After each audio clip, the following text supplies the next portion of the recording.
Bakit nga ba nakakasira ng kidney ang diabetes? Meron akong i-share sa inyo. Meron akong naging pasyente sa dialysis, kinukuha ko yung history. Tinanong ko yung asawa, tsaka yung pasyente kung high blood ba o diabetic. Sumagot siya, high blood daw pero may maintenance. Then sunod kong tinanong kung may diabetes. Meron daw at sobrang taas daw lagi ng kanyang blood sugar. Yun daw, hindi siya nagtitik ng kahit anong gamot.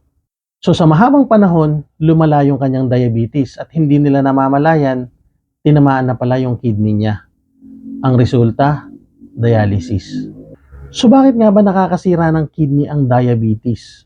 Ang kidney kasi ang parang filter ng ating katawan. Nililinis nito ang dugo gamit ang maliliit na blood vessels na tinatawag na glomeruli. Kapag laging mataas ang blood sugar, nasisira ang maliliit na ugat sa kidney. Kumakapal at humihina ang filter, nagkakaroon ng protein sa ihi. At unti-unting bumababa ang kidney functions. Sa umpisa, madalas walang sintomas. Pero habang tumatagal, pwedeng maranasan ng pamamaga ng paa, madaling mapagod, mabula ang ihi, mataas ang creatinine, hirap huminga at kaunting ihi.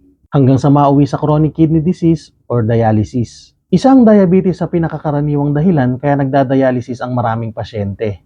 Kaya kung may diabetes ka, magpa-check up ka na sa doktor para hindi masira ang kidneys mo na pwedeng mauwi sa dialysis.